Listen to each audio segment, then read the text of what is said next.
Let's welcome one and only Renuka. Renuka Pawar, how are you? मैं एकदम अच्छी हूँ। राम राम जी सभी को मेरी तरफ से और यूपी हरियाणा की तरफ से भी। आपको आपको याद है आपकी जिंदगी की सबसे पहली परफॉर्मेंस आपने कहाँ दी थी?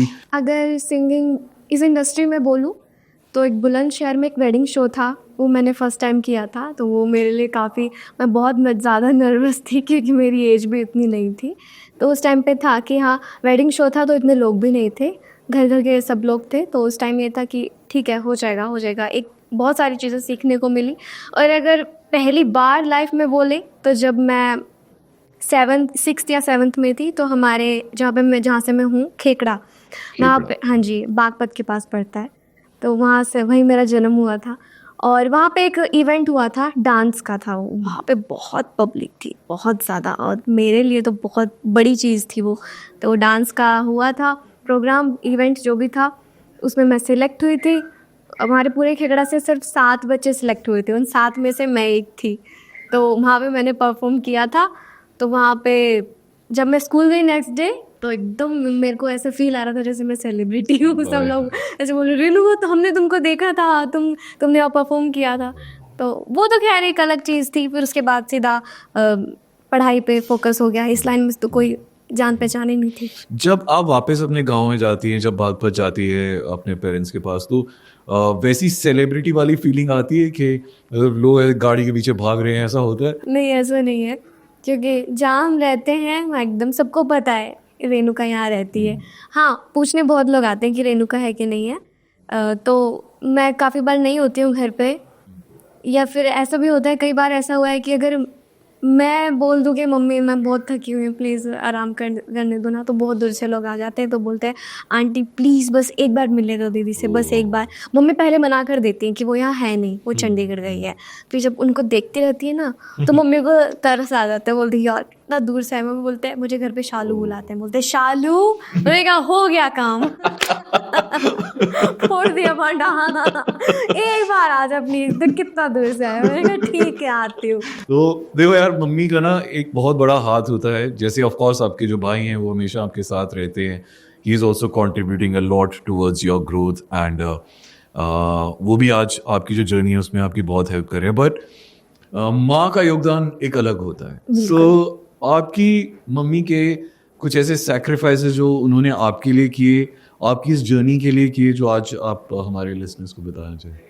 सेक्रीफाइस मेरे मम्मी ने नहीं, भाई ने किए हैं। अच्छा। हाँ, क्योंकि मम्मी पापा मेरे भोले हैं, उनको पता नहीं है इस इंडस्ट्री के बारे में, इस जो मैं कर रही हूँ, जिस लाइन में मैं हूँ उसके बारे में कुछ नहीं पता। वो तो घर में रहते हैं। पापा की एक नॉर्मल सी जॉब थी उस टाइम पे, 15,000 सैलरी। और मेरे भाई, जो बड़े भाई हैं, विक्की पवार, उन्होंने बहुत सेक्रीफाइस किया है, क्योंकि उन्होंने अपनी जॉब छोड़ी है मेरी वजह से, और वही लड़े हैं घर वालों से। क्योंकि उनकी नज़र में तो काफ़ी लोगों ने बोला भी पापा को आके कि ना आपकी लड़की बिगड़ जाएगी, इस लाइन में मत भेजो उसको। जब उनको पता चला, मेरे भाई मुझे एक आधे गाने में लेके गए, तो उन्होंने बोला कि आपकी लड़की बिगड़ जाएगी और आपका नाम खराब हो जाएगा, दे को समझाओ। फिर पापा ने बोला भी कि हमारी समझ से बाहर है ये लाइन, तू छोड़ दे, वो पढ़ाई कर लेगी, या फिर कुछ उसको टीचर या जॉब कुछ भी करना होगा वो कर लेगी। तो भाई ने बड़ा स्ट्रगल किया। भाई ने बोला कि नहीं, मैं साथ हूँ, तो किस चीज़ की टेंशन है। नवाज भाई इनफैक्ट आपके अभी जो लेटेस्ट याता याता गाना रिलीज हुआ है, यान्ता यान्ता, उसमें भी वो हैं। तो इससे पहले भी आपका एक गाना था उनके साथ, है ना, सैया की बंदूक, उसमें भी उन्होंने फीचर किया था। तो आपकी पहली मुलाकात उनसे कब हुई थी, एंड उन्होंने आपके लिए क्या बोला जब आपसे मिले थे? मेरा तब 52 गज का दामन नहीं आया था गाना। अच्छा। हाँ, तो भाई सब संभालते हैं मेरा, वही बताते हैं कि किससे क्या मिलना होता है। तो आज भी सारे काम, शो के लिए, शूट के लिए, रिकॉर्डिंग्स के लिए, सब वही संभालते हैं। तो उन्होंने बोला कि हम ना नवाजुद्दीन सिद्दीकी से मिलने जा रहे हैं। मैं बोली हैं? उस टाइम पे तो हम लोग स्ट्रगल ही कर रहे थे। हमारे लिए तो आज भी मतलब बहुत बड़ी बात है कि उनसे मिलना। तो मैं बोलती थी कि तू झूठ बोल रहा है, कहीं नहीं जा रहे। फिर जब भाई लेके गए, तब क्योंकि किसी के थ्रू हम मिलने गए थे, तो माँ बैठे रहे, उन्होंने बोला कि जाएंगे। मैं अपने मन में सोच रही, मैंने कहा कि ये मुझे भी पागल बना रहा है, उसका कोई पागल बना रहा है। कहाँ नवाजुद्दीन सिद्दीकी और ये हमें मिलवाने के लिए लेके जा रहे हैं। तो फाइनली जैसे तैसे हम लोग गए, हम वहाँ पे जाके बैठे, और नवाज़ भाई भी एकदम ऐसे नॉर्मल अपने रूम में एकदम लोअर टी शर्ट पहन के ऐसे बैठे, तो उन्होंने सिर्फ मुझे भेजा कि आप मिल के आओ। तो मैं गई, उन्होंने सोचा कोई बच्ची आई है मिलने के लिए तो फिर मैंने बताया कि मैं ऐसे सिंगर हूँ, मतलब उस टाइम पे तो मेरे इतने ज़्यादा गाने फेमस नहीं थे, मैं स्ट्रगल ही कर रही थी। तो बोलते अच्छा, तो उन्होंने बोला कि बताओ आपका एक आधा गाना बताओ। मैंने दिखाया, मेरा गाना था खुदा की इनायत, सुन सोनियो करके, वो बड़ा फेमस था। उन्होंने मेरी आवाज़ सुनी, काफ़ी देर बैठे रहे, तो बोला कि यार तुम तो बहुत टैलेंटेड हो, मतलब काफ़ी उन्होंने तारीफ़ की। फिर मेरे भाई आए, फिर मेरे भाई ने बहुत सारी चीज़ें बताई कि सर हम ऐसे से ऐसे इतना स्ट्रगल करके ऐसे जाते हैं। तो उन्होंने बहुत, उनको एकदम ऐसा फील हुआ, उनको बहुत अटैचमेंट हो गया हमसे, क्योंकि एक तो हम उनके यहाँ से, उनके एरिया से, वहाँ से बातें स्टार्ट हुआ। फिर धीरे धीरे जो नवाज़ भाई के भाई हैं, रियल ब्रदर हैं, उनसे मेरे भाई की बहुत ज़्यादा जान पहचान हो गई। तो घर वाले रिश्ते फिर वहाँ से स्टार्ट हो गए। फिर धीरे धीरे करके, शायद मैं उस टाइम पे 16 या 17 साल की थी, हाँ, और आज जाके हमारा फाइनली गाना आ चुका है। बहुत ही बढ़िया। सो कमिंग टू 52 गज का दामन, I think it was the first milestone आपकी लाइफ में, और जहाँ तक मुझे याद है ये एक ऐसा गाना है जो हिंदुस्तान में ही नहीं, इंटरनेशनली इसने एक रिकॉर्ड बनाया है। आई थिंक 6-7 महीने में इसने बिलियन क्रॉस कर लिया था। ये बहुत बड़ी अचीवमेंट है। मतलब आपने तो टेलर स्विफ्ट का रिकॉर्ड तोड़ दिया है, आपने जस्टिन बीबर का रिकॉर्ड तोड़ दिया है। इतना कोई फेमस नहीं हुआ जितना आप एक इतने हम्बल बैकग्राउंड से आके फेमस हो गए। सो आपने जब ये गाना किया था, जब ये गाना शूट हुआ था, जब ये गाना आपने रिकॉर्ड किया था, आपको पता था ये इतना फेमस कर देगा ये गाना? नहीं, मुझे तो कुछ नहीं पता था। मेरी एक छोटी सी ख्वाहिश थी कि सबके गाने 10 मिलियन जाते हैं, 50 मिलियन जाते हैं, तो बस मेरा कभी गाना गया नहीं था। मेरी बड़ी इच्छा थी कि काश मेरा भी गाना कोई 20 मिलियन जाए, 30 मिलियन जाए, तो मैं उस इतना में खुश थी। पर कहते हैं ना कि जब आप भगवान से किसी चीज़ को मांगने जाते हैं कि मुझे ये चाहिए, तो मेरा मानना ये है कि उनसे मांगो मत, क्योंकि उन्होंने क्या पता आप जो इतना मांग रहे हो उन्होंने इतना सोच रखा हो आपके लिए। क्या बात है। तो शायद मैंने जो उनसे मांगा भी नहीं था, सच में उन्होंने मुझे वो दे दिया कि कभी सपने में भी नहीं सोचा था कि हरियाणा में बिलियन गाना मैं दूंगी। तो मेरे लिए तो बहुत बहुत ज़्यादा बड़ी बात थी। क्या आप बाकी इंडस्ट्रीज एक्सप्लोर करना चाहेंगी? क्या आप अभी बॉलीवुड में या पंजाबी गाने गाना चाहेंगी कभी? मुझे कुछ नहीं पता, जहाँ भगवान लेके जा रहे हैं वहाँ जा रही हूँ। कभी प्लान किया है? कभी प्लान करके नहीं सोचा, क्योंकि मेरी ख्वाहिशें इतनी बड़ी नहीं है। जो देना था भगवान ने बहुत दे दिया है, बहुत ज़्यादा दिया है, मेरी औकात से फालतू दिया है, और आगे भी उनकी इच्छा है जहाँ तक ले जाना चाहे। मैं तो बहुत खुश हूँ अपनी लाइफ में, मैं बहुत खुश हूँ। चलिए अब हम एक काम करते हैं, ये गाना यांता यांता इतना ज़्यादा पॉपुलर हो रहा है, तो एक दो लाइन जो आपकी फेवरेट है इस गाने से, वो अगर आप हमें गा के सुना दें इसका। रे मैं बन के नागन आ गई, पानी में आग लगा गई, रे तन स्टेप ते रोकी खबर नहीं है, तू तो नाच बड़ा ही गांदा, यांता यांता यम गरगत स्वत नांता, यांता यांता यम गरगत गए। क्या बात है। और मेरा फेवरेट, वो तो मैं उसके बिना आपको जाने भी नहीं दूंगा कभी, तो 52 गज का दामन एक आपकी जर्नी का सबसे बड़ा माइलस्टोन था वो। तो 52 गज का दामन की जो आपकी फेवरेट लाइंस है? गाम में होवेगा जो खुड़का, जुत्ती मड़कन आली पैर छिड़ेगी, बुआ में तकरार जब मैं हवा की तरिया लहरूं, सोने की गुट्ठी गले में हार डालूंगी, 52 गज का दामन पैर मटक चालूंगी, 52 गज का दामन पैर मटक चालूंगी। क्या बात है। तो जैसे अभी अपने सोशल मीडिया की बात करी, तो अभी जितने भी सिंगर्स हैं वो बहुत ज़्यादा अपने करियर में सोशल मीडिया को लेकर रिलाई करते हैं कि अच्छा गाना अगर वहाँ चल गया तो वो चलेगा ही चलेगा। मेरा तजुर्बा देखिए, मेरी उम्र तो इतनी नहीं है, बट जितना मैंने क्योंकि जिस बैकग्राउंड से मैं हूँ अभी भी वहीं से, तो जो बचपन में हमने चीज़ें देखी हैं, एक ना दौर होता था कि जैसे कोई गाना आता था तो हम लोग ना लिख के उसको याद करते थे उस टाइम पे, है ना। अभी तो फट से स्पॉटिफाई या फिर किसी भी चीज़ पे किया, कंटिन्यू सुना, याद किया।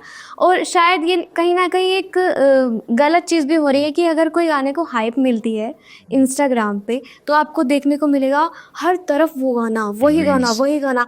तो वो ना टाइम पीरियड बहुत छोटा हो गया है। बिल्कुल। उस टाइम पे वो गाना इतना लंबा चलता था। आप कोई भी पुराना गाना उठा के देख लो, अगर आप उसको सुनोगे तो आपको आपका बचपन याद आता है, क्योंकि उस टाइम एक गाने का दौर हुआ करता था। और आज टाइम इतना छोटा हो गया है हर गाने का कि चला 1 महीना 2 महीना उसके बाद वो गाना खत्म। कोई एक ऐसा सिंगर जिसने आपकी बहुत तारीफ की हो, जो आपको मतलब जो आपने अपने दीवार पे लिखवा लियो कि यार इस बंदे ने मेरे लिए बोला था, जैसे नवाज भाई के बारे में आपने बताया, तो कोई सिंगर जिसने आपके बारे में कुछ बहुत अच्छा बोला हो कभी? तो ऐसे तो सब बहुत बोलते हैं, काफ़ी बोलते हैं। अभी इंस्टेंट तो मुझे याद नहीं आ रहा।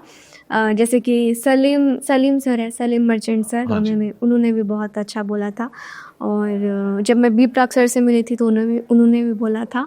बाकी नवाज़ भाई तो मेरी बहुत तारीफ़ करता है। ऐसे नहीं कि मैं उनके यहाँ से हूँ, मतलब मैंने उनको खुद देखा है उनकी बेटी के सामने, या फिर कोई भी बड़ा डायरेक्टर कभी हम बैठ के मीटिंग कर रहे हो तो उनके सामने भी बहुत बोला है कि यार मैंने बहुत सिंगर देखे हैं बट जो कशिश तुम्हारी आवाज़ में है ना वो मैंने नहीं देखी कहीं भी। तो मैं ऐसे जाती हूँ कि यार इतने बड़े आर्टिस्ट, मतलब उनके पास क्या नहीं है। कोई एक ऐसा सिंगर या परफॉर्मर जिसकी आप बहुत बड़ी फैन है? अरिजीत सर और श्रेया घोषाल मैम। सोनू भाई के साथ भी किया था सैया की बंदूक, और उसमें जानी आपके साथ इन्वॉल्व थे, तो वो कोलैबोरेशन कैसा था? बहुत अच्छा था और गाने को बहुत ज़्यादा प्यार कर रहे हैं लोग। मैं खुद देखती हूँ, मेरे पास वीडियो भेजते हैं उनकी शादी में चला के बोलते दीदी देखो हमारे यहाँ पे गाना चल रहा है। तो काफ़ी पसंद किया उस गाने को, बहुत सबने सराहा है, बहुत अच्छा बोला है। तो यांता यांता की बात करते हैं। वाइल शूटिंग कोई ऐसा इंसिडेंट हुआ जो जैसे मुझे ये पता चला था कि नवाज भाई को डांस करना बिल्कुल भी नहीं आता है, तो आपने उनको स्टेप सिखाए थे, तो शूटिंग के दौरान कुछ ऐसा हुआ जो यहाँ पे आप हमारे साथ शेयर करना चाहें? उनको ये नहीं पता था कि रेणुका डांस भी अच्छा करती है। उनको पता था कि हाँ सिंगर है तो है। हाँ। तब उन्होंने रिहर्सल किया। तो हमारे यहाँ से चंडीगढ़ 4-5 घंटे का रास्ता है, वो तो पहले ही पहुँच गए थे, तो मेरे को थोड़ा सा लेट हो गया। तो उन्होंने वो 1 घंटे से प्रैक्टिस कर रहे थे, जो कोरियोग्राफर थे वो उनको प्रैक्टिस करवा रहे थे। तो मैं आई और मैंने देखा, तो मैंने बोला कि ना थोड़ा सा इजी है स्टेप, हम कुछ चेंज कर सकते हैं क्या? मैंने कोरियोग्राफर ने मुझसे, मैंने उनसे बात करके हमने अपना टिकड़म बैठा के हमने स्टेप चेंज कर दिए। नवाज भाई बोलते ठीक है आओ, अब हम कर रहे दूसरे। नवाज भाई बोलते ये क्या है? मैंने कहा भैया हमने ना थोड़ा स्टेप चेंज किया है। तो बोलते स्टेप चेंज किया है? मुझे 1 घंटा से मेरे को वही याद नहीं हुआ, तुमने चेंज कर दिया। बोल रही ये गलत है। तो उनको थोड़ा सा ऐसा होगा कि यार ये क्या बात हुई, ये क्या तरीका है ऐसा वाला। तो मैंने बोला ओ सॉरी कोई नहीं, हम वही रखते हैं, आप पैनिक मत होइए, आप टेंशन मत लीजिए, हम वही रखते हैं। फिर हमने वही स्टेप रखे और उसके बाद शूट पे भी वो कहीं जगह थोड़ा सा भूल जा रहे थे। तो मैं जब साइड में होती तो मैं एक तरीका ये होता है, अब मान लो कोई भी किसी चीज़ में उनको वो खुद बोलते हैं कि मुझे डांस नहीं आता, तो उनको कंफर्टेबल फील कराना होता है। तो जो हमारे डायरेक्टर थे साहिल संधू इस गाने के, और पूरी जो यूनिट थी, चाहे प्रोडक्शन हो चाहे स्पॉट बॉय हो, पीछे बैक डांसर्स हो, तो वो जो माहौल हमने बनाया था, वो जो माहौल हमने क्रिएट किया था, हमने उनको इतना कंफर्टेबल कर दिया था कि जब जैसे भी वो एक स्टेप करते थे ना, तो सब लोग ऐसे क्लैप करते थे कि वाओ सर वेरी गुड। तो उनको ऐसा लगे कि हाँ मैं कर सकता हूँ। बिल्कुल। तो हमारा 2 दिन का शूट था। फर्स्ट डे हमारा जो पैकअप का टाइम था वो 1-2 बजे था। तो साहिल सर बोले कि सर पैकअप करते हैं, आगे का कल करेंगे। वो डांस कर रहे थे, अब उनमें एनर्जी आ गई थी। तो बोले कि नहीं और करेंगे। तो शूट फर्स्ट डे का आप यकीन नहीं मानोगे 4 बजे तक चला। उनको इतना ज़्यादा अच्छा लग रहा था बार बार करके। तो सब लोग जब एकदम से क्लैपिंग कर देते उनको बड़ा अच्छा लगता था। उन्होंने खुद बोला कि मुझे माहौल जो वहाँ का था वो मुझे बड़ा अच्छा लग रहा था और मुझे कॉन्फिडेंस भी आ रहा था कि हाँ मैं कर सकता हूँ। और आपको गाने में देखने को भी मिलेगा।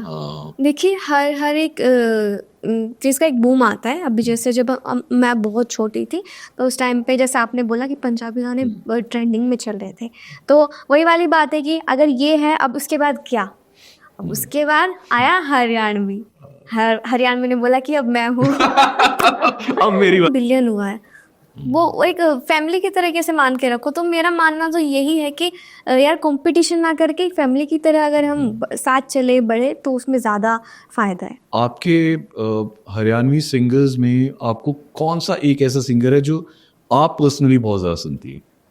ऐसा तो मैं सबके गाने सुनती हूँ। हाँ। अच्छा, कोई पंजाबी सिंगर जिसे आप बहुत पसंद करती हैं? हैप्पी रायकोटी। ओह वाह, उनका कोई एक गाना जो आपको बहुत अच्छा लगता हो? उनके सारे गाने बहुत अच्छे लगते हैं, बट एक गाना है उनका, दिल वार वार कहंदे तेनू प्यार ना करा, ए कहंदे कहंदे प्यार मैनू हो ही जांदा ए, हो ही जांदा ए। क्या बात है यार, क्या बात। मतलब आप क्यों नहीं इन्हें पंजाबी गाने दे रहे हो?